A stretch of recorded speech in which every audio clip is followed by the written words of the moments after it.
በስመ አብ ወወልድ ወመንፈስ ቅዱስ አሐዱ አምላክ አሜን።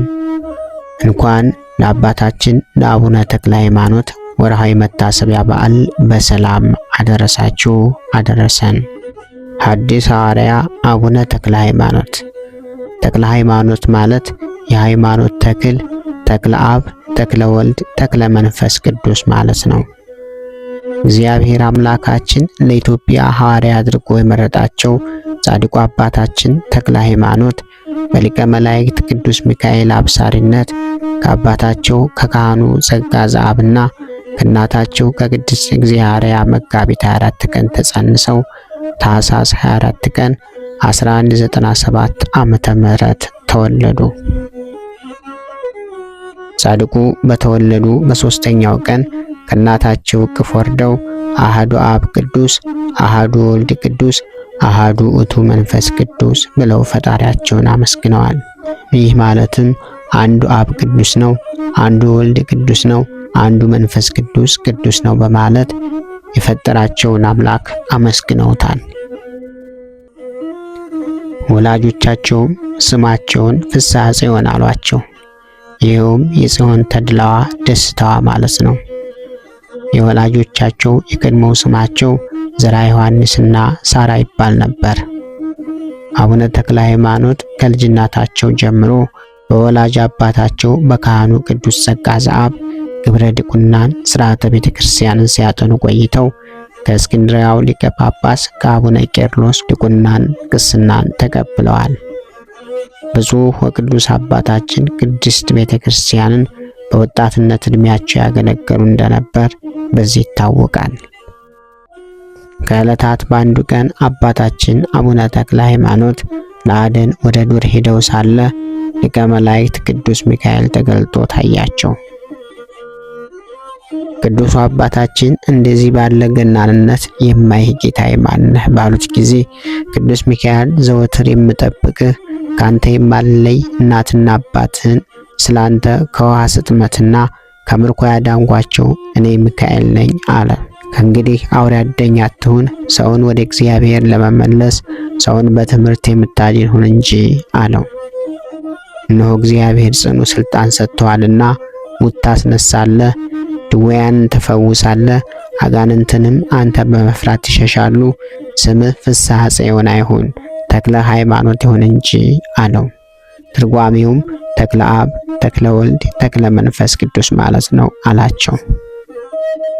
ቅዱስ ሚካኤል ይህን ሲናገራቸው ጌታችን በሥጋ ከደቀ መዛሙርቱ ጋር እንደነበረ ሆኖ መልከ መልካም ጎልማሳ መስሎ ታያቸው። ጌታችንም ወዳጄ እንዴት ሰነበትክ? ቸር አለህን? አላቸው። አቡነ ተክለ ሃይማኖትም ጌታዬ ሆይ አንተ ማነህ ብለው ሲጠይቁት ጌታችንም እኔ ዓለም መድኃኒት ኢየሱስ ነኝ፣ በእናትህ ማኅፀን ፈጥሬ ያከበርኩህ እኔ ነኝ። በተወለድክም በሶስተኛው ቀን አሐዱ አብ ቅዱስ፣ አሐዱ ወልድ ቅዱስ፣ አሐዱ ውእቱ መንፈስ ቅዱስ ብለህ ታመሰግነኝ ዘንድ የምስጋና ሀብት ያሳደርኩብህ እኔ ነኝ አለው። በረሃብ ዘመን በቤት የሚያሻው ምግብ ሁሉ ቅቤው፣ የስንዴው ዱቄት በእናትህ በአባትህ ቤት ይመላ ዘንድ በእጅህ ሀብተ በረከት ያሳደርኩብህ እኔ ነኝ አለው። ያንን ሰው አንተን በተጣላ ጊዜ በነፋስ አውታር የሰቀልኩት በመዓት ጨንገር የገረፍኩት እኔ ነኝ አለው። ውሃ ጠምቶህ በለመንከኝ ጊዜ ከደረቅ መሬት የጣፈጠ ውሃ ያመነጨሁልህ እኔ ነኝ አለው። ከልጅነት ጀምሮ እስከ ዛሬ ድረስ ብዙ ተአምራትን እያደረኩ በአንተ እጅ የታመሙትን ያዳንኳቸው እኔ ነኝ፣ ወደፊትም አደርግልሃለሁ አላቸው። ይህንንም ብሎ በእጆቹ ባረካቸውና ንሥሐ መንፈስ ቅዱስ ብሎ የሹመት ሀብት አሳደረባቸው። ዳግመኛም በምድር ያሰርከው በሰማይ የታሰረ ይሁን፣ በምድርም የፈታኸው በሰማይ የተፈታ ይሁን። አንተን የሰማ እኔን መስማቱ ነው፣ የላከኝ አባቴን መስማቱ ነው። አንተን እምቢ ያለ እኔን እምቢ ማለቱ ነው፣ የላከኝ አባቴንም እምቢ ማለቱ ነው። ይህንን ስልጣን ቀድሞ ለሐዋርያት ሰጥቻቸው ነበር አለው። ከሐዋርያትም ሹመትን የተቀበሉ ጳጳስ ትሾምና ትሽር፣ ትተክልና ትነቅል ዘንድ ስልጣንን ሰጠ። ይህንንም ያደረግኩት የጳጳሱን ቃል በመናቅ አይደለም፣ የፍቅሬን ጽናት ባንተ ገልጽ ዘንድ ነው እንጂ አለው። ሐዋርያት ወዳልደረሱበት ሕዝብ በመምህርነት ልክህ ዘንድ በቅዱስ ሚካኤል ቃል አዲስ ስም አወጣሁልህ። አንተም በማናቸውም ሥራ ከእነርሱ አታንስም፣ አዲስ ሐዋርያ አድርጌሃለሁና። ሰውን ሁሉ በእኔ ስም እያስተማርክ ታሳምን ዘንድ ሚካኤልም ባሰብከው ሥራ ሁሉ ረዳት ይሆነ። ሁልጊዜ ካንተ አይለይም፣ በምትሄድበት ጎዳና ሁሉ እርሱ መሪ ሆነ። እኔም ባለ ዘመን ሁሉ አልለይህም ካላቸው በኋላ ሰላምታ ሰጥቷቸው አረገ። ብፁዕ አባታችንም እጅ ነስተው ለእኔ ለኃጥኡ የማይገባኝ ሲሆን ይህን ሁሉ ጸጋ የሰጠኝ ስምህ በሰማይ በምድር የተመሰገነ ይሁን አሉ። ከዚያን ቀን ጀምሮ ሀብተ ኃይልን የተመሉ ሆኑ። ወደ ቤታቸው ተመልሰው ያላቸውን ሀብት ንብረት ሁሉ ለቤተ ክርስቲያን ለድሆችና ለጦም አዳሪዎች ሰጥተው ጨረሱ። ከዚያም በኋላ አቤቱ ጌታዬ ኢየሱስ ክርስቶስ ሆይ የመንግሥተ ሰማያትን በር ትከፍትልኝ ዘንድ እነሆ ቤቴን እንደተከፈተ ተውኩልህ ብለው ቤታቸውን እንደተከፈተ ትተው ወንጌልን ለማስተማር ወጡ። ጻድቁ አባታችን በሀገራችን ኢትዮጵያ እየተዘዋወሩ ሕዝቡን ከኃጢአት ወደ ገቢረ ጽድቅ ከክህደት ወደ ሃይማኖት ስለመለሱት በዚህ የተነሳ ለኢትዮጵያውያን ብርሃን ተብለዋል። በዚህ መሰረት ከ1219 እስከ 1222 ዓመተ ምህረት በከተታ 3 ዓመት ወንጌልን አስተማሩ። ቀጥለውም 9 ወር በወይፋት አገልግሎታቸውን ፈጸሙ። ከ1223 እስከ 1234 ዓመተ ምህረት ዳሞት በተባለው ስፍራ ወይም በወላይታ ሀገር ለ12 ዓመታት ሕዝቡን በማስተማር ከአምልኮተ ጣዖት ወደ አምልኮተ እግዚአብሔር ከገቢረ ኃጢአት ወደ ገቢረ ጽድቅ መልሰዋል። ቤተ ክርስቲያንንም አንጸዋል። በዚህ ሀገር ዲያብሎስ በዛፍ ላይ አድሮ አምላክ ነኝ እያለ ለረጅም ዘመናት ሕዝቡን በማሳት የሚጠቀምበትን ዛፍ በተአምራት ከስሩ ነቅለው አፍልሰውታል። ከ1234 እስከ 1244 ዓመተ ምህረት ባለው ጊዜ ደግሞ በእግዚአብሔር ፈቃድና ትእዛዝ ወደ አማራ ሳይንት ወሎ በመሄድ ከአባ በጸሎተ ሚካኤል ገዳም ገብተው ሥርዓተ ምንኩስናን እየተማሩ ለ10 ዓመታት የተለያዩ ገቢረ ተአምራትን በማድረግ በጉልበት ሥራም ሲያገለግሉ ኖሩ። ከ1244 እስከ 1254 ዓመተ ምህረት አባ ኢየሱስ ሞዓ ወደሚገኙበት ሐይቅ ቅዱስ እስጢፋኖስ ገዳም በቅዱስ ሚካኤል መሪነት ሐይቁን በእግራቸው እንደደረቀ መሬት በመርገጥ ወደ ደሴቱ በመግባት የአገልግሎትና የትሩፋትን ሥራ በማብዛት የምንኩስና ተግባራቸውን በመቀጠል ከፍጻሜ አድርሰዋል። በአባ ኢየሱስ ሞዓ እጅም የንጽህና ምልክት የሆነውን የምንኩስና ቀሚስ ተቀብለዋል። ከ1254 እስከ 1266 ዓመተ ምህረት ወደ ትግራይ ሄደው ከአቡነ አረጋዊ ገዳም ደብረ ዳሞ ገብቶ በጊዜው ከነበሩት አበምኔት ከአባ ዮሐኔ ቆብና ስኬማ ተቀብለው ለ12 ዓመታት በገዳሙ በገድል በትሩፋት መንፈሳዊ ተጋድሏቸውን ቀጠሉ። የመነኩሳትን ትውልድ መመልከቱ ተገቢ ይሆናል። ርዕሰ መነኩሳት የሆኑት አቡነ እንጦንስ በእግዚአብሔር ፍቃድና ትእዛዝ ምንኩስናን ከሊቀ መልአኩ ከቅዱስ ሚካኤል እጅ ተቀበሉ። እንጦንስም ታላቁ መቃርስን አመነኮሷቸው። ታላቁ መቃርሱም ጳጉሜስን አመነኮሷቸው። እንዲህ እያለ የአባቶቻችን የምንኩስና ትውልድ እስከ ጻድቁ አባታችን አቡነ ተክለ ሃይማኖት የደረሰ ሲሆን እርሳቸውም ያመነኮሷቸው እጅግ ብዙዎች ናቸው። ከእነዚህም መካከል ዋና ዋናዎቹ አቡነ ተክለ ሃይማኖት በአንብሮተ እድ የሾሟቸው 12ቱ ከዋክብት የወረቡ አኖሬዎስ፣ የሞሮቱ ዜና ማርቆስ፣ የጽላልሹ ታዴዎስ፣ የድንቤው ገብረ ክርስቶስ፣ የወገጉ ሳሙኤል፣ የአናርያው ዮሴፍ፣ የዳሞቱ አድሃኒ፣ የወጁ ኢሳይያስ፣ የመንዝ የመራቤቴውና የወለቃው መርቆሬዎስ፣ የመሃግሉ ቀውስጦስ፣ የፈጣግሩ ማትያስ፣ የደዋሮው ተስፋ ሕፃን፣ የእንሳሮው ዳዊት፣ የዘልአቱ ናታን ናቸው። ድጋሜ በአንብሮተ እድ የሾሟቸው 4 አይና የተባሉት 12ቱ ከዋክብት ዕንባቆም፣ ያዕቆብ፣ ማትያስ፣ ሰማዕቱ ዮሐንስ፣ ዮሐንስ መጥህር፣ ዘትረ ወንጌል፣ አብርሃም ሰላማዊ፣ እስረኛው ቆሞስ ዘወንጌል ዘክርስቶስ ናቸው። እንዲሁም ነጫጭ ርግብ የተባሉት ከአቡነ ተክለ ሃይማኖት ቀጥሎ በደብረ ሊባኖስ የተሾሙት ኤልሳ፣ ፊልጶስ፣ ሕዝቅያስ፣ ቴዎድሮስ፣ ዮሐንስ ስውር፣ ዮሐንስ ከማ፣ እንድርያስ፣ የብርሃነ ክርስቶስ ጴጥሮስ ናቸው። ብፁዕ አቡነ ተክለ ሃይማኖት በመልአኩ ትእዛዝ ከደብረ ዳሞ ገዳም ወደ ሌላ ገዳም ለመሄድ ሲነሱ አበምኔቱ አባ ዮሐንና መነኮሳቱ ሲሸኟቸው አቡነ ተክለ ሃይማኖት 40 ክንድ ርዝመት ባለው ገመድ ገደሉን ለመውረድ እንደጀመሩ ገመዱን ሰይጣን ከካስማው ስር ቆረጠባቸው። ቅዱስ አባታችን በዚህ ጊዜ 6 የብርሃን ክንፎች ተሰጣቸውና እየበረሩ ክንፎቻቸውን እያማቱ 3 ምዕራፍ ሄደው ሲያርፉ አበምኔቱና መነኮሳቱ አይተዋቸው እጅግ ተደስተዋል። አባታችን ወደ ትግራይ ሄደው ከአቡነ አረጋዊ ገዳም ደብረ ዳሞ ገብተው በጊዜው ከነበሩት አበምኔት ከአባ ዮሐኒ ቆብና ስኬማ ከተቀበሉ በኋላ ተመልሰው ወደ ሐይቅ በመሄድ ለአቡነ ኢየሱስ ሞዐ ቆብና ስኬማን ሰጥተዋቸዋል። ከዚያም ወደ ዋሊ ገዳም ገብተው ከቅዱሳን ጋር ተገናኝተው በትሩፋት ላይ ትሩፋትን በገድል ላይ ገድልን ጨምረዋል። ከ1266 እስከ 1267 ዓመተ ምህረት ለአንድ ዓመት ያህል የትግራይን ገዳማት በሙሉ በመጎብኘት ወደ ኢየሩሳሌም ወደ ግብፅን በመሄድ ቅዱሳን መካናትን ጎብኝተው መጥተዋል።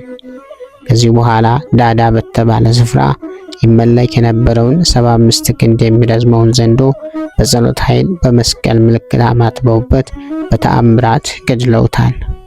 በቦታው ላይ በ4ቱ እንስሳ ስም ቤተክርስቲያን አንጸው ታቦተ ሕግ አስገብተውላቸው ከሴቶችና ከልጆች ሌላ 3000 በጣዖት የሚያመልኩ ወንዶችንም አስተምረው መልሰው አጥምቀው አቁርበዋቸዋል።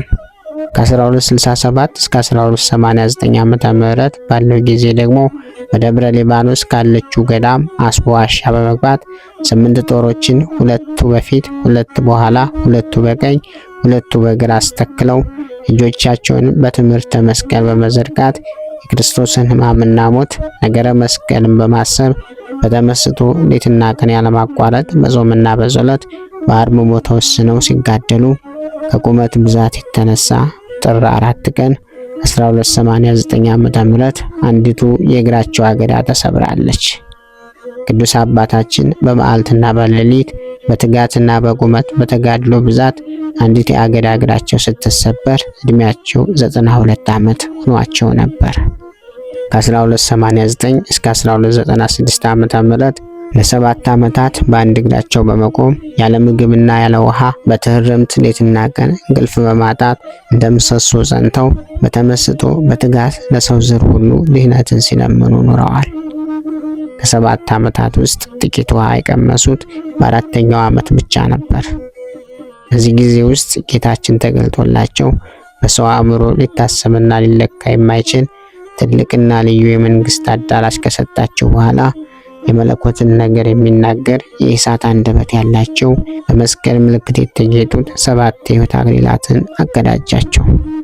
ይኸውም ስለ ቀናች ሃይማኖትን ለማስተማር መላዋን ኢትዮጵያን ስለመዞርህ፣ ከአረማውያን ሕዝብ ጋር በሃይማኖት ስትጋደል ደምህን ስለማፍሰስህ፣ ወደ ኢየሩሳሌም ወርደህ ልዩ ልዩ የቅዱሳን ቦታዎች ስለመሳለምህ፣ በ7 ዓመታት ቁመት የአንዱ አገዳ እግር ስለመሰበሩ፣ ስለ ብዙ ጾም፣ ጸሎት፣ ስግደትህ፣ ስለ ልብህ ንጽህናና ቅድስና በማለት የሕይወት አክሊላትን ካቀዳጃቸው በኋላ ዝክራቸውን በማዘከር መታሰቢያቸውን የሚያደርጉ ሁሉ በዚህ ዓለም ሆነ በወዳኛው ዓለም ፍጹም ዋጋና ፍጹም ክብር እንደሚሰጣቸው ጌታችን መድኃኒታችን ኢየሱስ ክርስቶስ ታላቅ ቃል ኪዳን ገብቶላቸዋል። ስጋቸውም ወዴት ይቀበር ዘንድ እንዳላቸው ሲነግራቸው እስከ 57 ዓመት ስጋ ከዚህ ይቀበራል። ከ57 ዓመት በኋላ ግን ይህች ዋሻ ትናዳለች። በዚህም ገዳም አደባባይ በስም ታላቅ ቤተክርስቲያን ልጆች ሰርተው ስጋህን አፍልሰው በውስጡ ያኖራሉ አላቸው። በመጨረሻም አባታችን ለ10 ቀናት ያህል በተስቦ ሕመም ቆይተው ፈጣሪያቸው የገባላቸውን ቃል ኪዳን ለመነኮሳት መንፈሳውያን ልጆቻቸው ከነገሯቸው በኋላ ነሐሴ 4 ቀን በታላቅ ክብር አርፈዋል። አቡነ ተክለ ሃይማኖት ቅድስት ነፍሳቸው ከቅድስት ስጋቸው ተለይታ ከመውጣቷ በፊት ልጆቻቸውን ሁሉ እየባረኩ ሲሰናበቷቸው በመሃል አንዲት ሴት አባታችን በቃላው የታሰሩ እንዳሉ ይፍቱ ስትላቸው እሳቸውም ከሰው እስከ እንስሳ ድረስ የታሰሩ የዱር አራዊትም ሁሉ የተፈቱ ይሁኑ አሉ። በዚያም ጊዜ የዱር አራዊትና አዕዋፍ በአባታችን ቃል ግዝት ከታሰሩ ከ18 ዓመት በኋላ ተፈቱ። ይህችውም መነኩሲት ልትራቀቅ ወዳ ለእኛም ለእነርሱም ብዙ ድካም አመጣች። ይህንንም ተናግራ አራዊቱን ከእስራታቸው ስታስፈታ በዚያ የነበሩ ሁሉ ደንግጠው ከፍርሃታቸው የተነሳ ወደ ውጭ ወጡ። አስቀድሞም አራዊት በብፁዕ አባታችን የተወገዙበት ምክንያት ደቀ መዛሙርቶቻቸውን ለዕለት ምግብ ጥቂት የእርሻ ሥራ በመስራት አተር ዘርተው ጎመን ተክለው ሳለ በወቅቱ ደብረ አስቦ ገና ምድረ በዳ ነበረችና እንደ ሸኮኮ፣ ጦጣ፣ ዝንጀሮ፣ ጃርትና ሌሎችም አትክልትን የሚያጠፉ ሁሉ የዘሩትና የተከሉትን እያበላሹ አስቸግረዋቸው ለብፁዕ አባታችንም አትክልታችንን አጠፉብን ቢሏቸው ቅዱስ አባታችን እኛ ወደ ቤታችን መጣንባቸው እንጂ እነርሱ ወደ እኛ አልመጡብንምና ተዋቸው፣ እንደኛም ስጋውያን ደማውያን ናቸውና ተዋቸው፣ አንግፋቸው አሏቸው። እየቆዩ ግን አውሬዎቹ እየበረቱባቸው ከልካቸው አለፉ። በአንዲት ቀን ቅዱስ አባታችን ሲመለከቱ አንድ ግመል ዝንጀሮ መጥቶ የመበለቲቱን እጅ ይዞ የያዘችውንም ነጥቆ ወሰደባት። በኃይልም ስለደበደባት ጮኸችና መነኩሳቱ ደርሰው አስጣሏት። ቅዱስ አባታችንም ይህንን የዝንጀሮውን ግፍ ከተመለከተ በኋላ በዚህ ምድረ በዳ ያላቸው አራዊት ሁላችሁ ቅዱሳን የደከሙበትን ገንዘባቸውን እንዳትዳፈሩ ከወሰኑላችሁ ከልካችሁ አልፋችኋልና እኔ በማገለግለው በእግዚአብሔር ቃል የታሰራችሁ ሁኑ ብለው አወገዟቸው።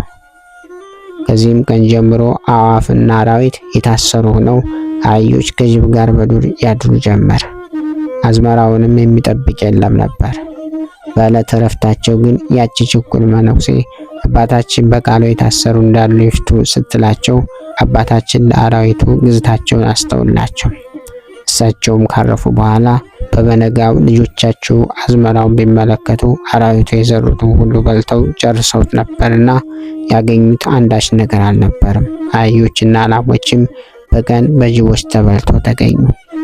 ጻድቁ አቡነ ተክለ ሃይማኖት ለደቀ መዛሙርቶቻቸው አስቀድመው ልጆች ሆይ ሁሉም የመነኮሰ መንግሥተ ሰማያት ይገባል ማለት አይደለም፣ ዓለምን በሚገባ የናቀ ብቻ ይገባል እንጂ።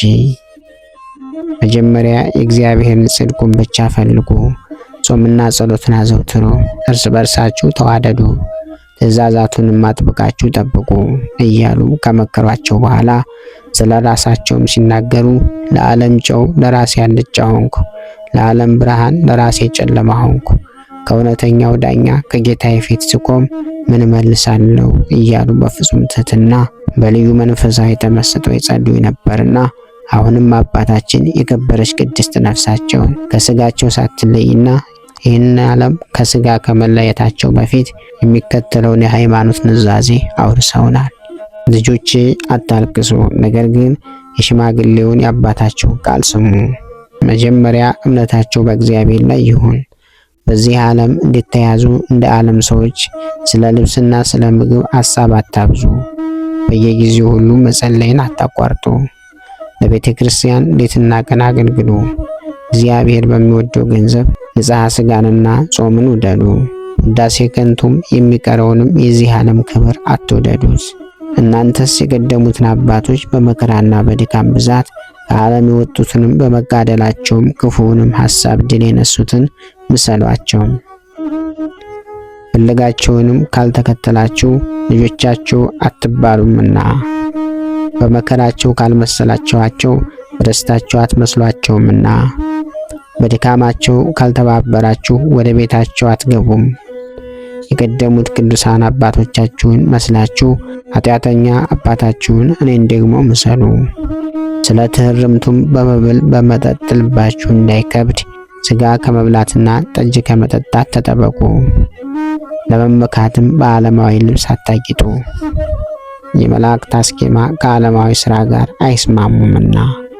ዓለምንም በዓለም ላይ ያለውን ሁሉ አትውደዱ። ዓለሙ ፈቃዱም ኃላፊ ነውና የእግዚአብሔርን ፈቃድ የሚያደርግ ግን ለዘላለም ይኖራል። ልጆች ሆይ ትሩፋትን ሁሉ በችኮላ ሰርታችሁ በጎይቱን ሃይማኖታችሁን አስከትሏት። ለነፍሳችሁ እንጂ ለሆዳችሁ አትገዙ። ሁላችሁም ወንድማማቾች ሁኑ፣ እርስ በርሳችሁም ተፋቀሩ። ከመንፈስ ቅዱስ የሚገኝ ፍቅር ኃጢአትን ያጠፋልና። የነፍስና የሥጋን ርኩሰት ያነጻልና። ይህንንም ብትጠብቁ በእውነት ልጆቼ ናችሁ፣ የሕይወትንም ፍሬ የምታፈሩ ትሆናላችሁ፣ ወደ እግዚአብሔር ፊት በክብር ትደርሳላችሁ። ልጆች ሆይ ሰላም ለእናንተ ይሁን አላቸው። አባታችን ይህንንና ይህንን የመሳሰለው በጎ የነፍስ ስንቅ ለልጆቻቸው ከመከሯቸው በኋላ ቅድስት ነፍሳቸው ከሥጋቸው ተለየች። መድኃኔዓለም ክርስቶስ ከድንግል እናቱና ቅዱሳን መላእክት ጋር ተገልጾ ቅድስት ነፍሳቸውን ንጽሕት ነፍስ ሆይ ወደ እኔ ነይ በማለት በክቡራን እጆቹ አቅፎ ሳማት። ቅዱሳን መላእክቱም የጻድቅ ሰው ሞቱ በእግዚአብሔር ፊት ክቡር ነው እያሉ በታላቅ ዝማሬ ወደ ላይ ካሳረጓት በኋላ በሥላሴ መንበር ፊት ሰገደች። ወስደውም አስቀድማ በሕይወተ ሥጋ ሳለች ወዳየችው የዘላለም ርስቷ አስገቧት። ጌታችንም በዓይን ያልታየ በሰውም ሕሊና ሊመረመር የማይችለውን ትልቅ የመንግሥት አዳራሽ አወረሳቸውና የመለኮትን ባህሪ የሚናገር የእሳት አንደበት ያለው ልብሰ መንግሥት አለበሳቸው። በአምስቱም መንግሥተ ሰማያት በ15ቱ አህጉረ ገነት ላይ ሾማቸው። ስማቸውንም ከሚጠሩት ነፍሳት ሁሉ ጻድቅም ቢሆኑ ኃጥእ ቢሆን ወደ ክቡር አባታችን ተክለ ሃይማኖት ሳያደርሱት ወደ ዘላለም ርስቱ ወይም ወደ ሲኦል አያስገቡትም። ይህችም ነፍስ ባየች ጊዜ አባቴ አባቴ ተክለ ሃይማኖት ሆይ እያለች ትጮኻለች። ብፁዕ አባታችንም ወደዛች ነፍስ ተመልክቶ በጎ ስራ የተገባት እንደሆነ ስሙንም በመጥራት በአማላጅነቱ የታመነች እንደሆነ አባትሽ እኔ ነኝ ይላታል። ወደ ፈጣሪውም አማልዶ በተሰጠው ቃል ኪዳን ወደ ዘላለም ሕይወት ያደርሳታል። የቅዱስ አባታችን በዓላት እነዚህ ናቸው። መጋቢት 24 ቀን በ1196 ዓመተ ምህረት ጽንሰታቸው፣ ታኅሳስ 24 ቀን በ1197 ዓመተ ምህረት ልደታቸው፣ ኅዳር 24 ቀን ከ24ቱ ካህናተ ሰማያት ጋር በሕይወተ ሥጋ እያሉ የሥላሴን መንበር ያጠሩበት ሲሆን ጥር 4 ቀን በ1289 ዓመተ ምህረት ደግሞ በጸሎቱ ብዛት አንድ እግራቸው የተሰበረበት ነው። ነገር ግን የዕረፍታቸውን ቀን ይዞ በዚሁ በጥር ወር በ24 ይከበራል። ነሐሴ 24 ቀን 1296 ዓመተ ምህረት ዕረፍታቸው ነው። በግንቦት 12 ቀን በ1353 ዓመተ ምህረት ፍልሰተ አጽማቸው ነው። ቅዱስ አባታችን በሞት ከማረፋቸው በፊት አስቀድሞ ጌታችን እንደነገራቸው ሥጋቸው ከነፍሳቸው ከተለየች ከ57 ዓመት በኋላ የካቲት 19 በጸሎት ላይ ለነበሩት ለአቡነ ሕዝቅያስ ተገልጠውላቸው ጌታዬ የገባልኝን ቃል ይፈጸም ዘንድ ሥጋዬ የሚፈልስበት ደረሰ። ቀኒቱንም በምስጋና በጸሎት መንፈሳዊ በዓልም አድርጉ። እኔ ኃጥኡ በሞትኩበት ቀን እንደነበረው ምስጋና አቅርቡ አለው። ሄደህ ለ12 መምህራንና ለልጆች ግንቦት 12 ቀን እንዳከብሩ ንገራቸው። በፍልሰቴ ቀን አባቴ አባቴ የሚለኝ ሁሉ ይምጣ። ያኔ እኔ ወዳጄ ሚካኤልና ልጄ ፊልጶስ አብረን መጥተን እንባረካለን። ምልክት የሆነህ ዘንድ በምመጣበት ጊዜ የጠፋው የመቅረዙ መብራት ይበራል አሉት። ከዚህም በኋላ አቡነ ሕዝቅያስ በአባታችን ተባርከው ሄደው በአራቱም አቅጣጫ ላሉት 12 መምህራንና ለክርስቲያኖች ሁሉ አባታችን የነገሩትን የፍልሰታቸው በዓል ስለማድረግ ወደ ፍልሰቱ በዓል ያልመጣም በዚያች ቀን በሰማይ ለምልጃ አባቴ እንዳይለው እርሱም ልጄ እንዳይለው ጨምሮ መልእክቱን ላከላቸው። እነርሱም ከያሉበት ተሰብስበው መጥተው የቅዱስ አባታችን ሥጋቸውን አውጥተው ወደ ቤተ ክርስቲያን አፍልሰው 3 ጊዜ መቅደሱን አዙረው በዓሉንም አባታችን እንዳሉት በዝማሬና በምስጋና አክብረው ወደ ውስጥ አስገቡት። በዚህም ጊዜ ብፁዕ ቅዱስ አባታችን ተክለ ሃይማኖት አስቀድመው እንደተናገሩት ጠፍቶ የነበረው መብራት ቦግ ብሎ በራ። ከቅዱስ ሚካኤልና ከልጃቸው ከአቡነ ፊልጶስ ጋር በመሆንም በዓሉን ያከብር የነበረውን የተክለ ሃይማኖት የጸጋ ልጃቸውን ሁሉም ይባርኩ ነበር። የአባታችን የአቡነ ተክለ ሃይማኖት ጸሎታቸው፣ በረከታቸው፣ ረድኤታቸው ከሁላችን ጋር ለዘላለሙ ይኑር አሜን። ክብር ምስጋና ይሁን አንድ አምላክ ለሚሆን ለአብ ለወልድ ለመንፈስ ቅዱስ ስም እስከ ዘላለሙ አሜን። ወስብሐት ለእግዚአብሔር ወለወላዲቱ ድንግል ወለመስቀሉ ክቡር። ይቆየን።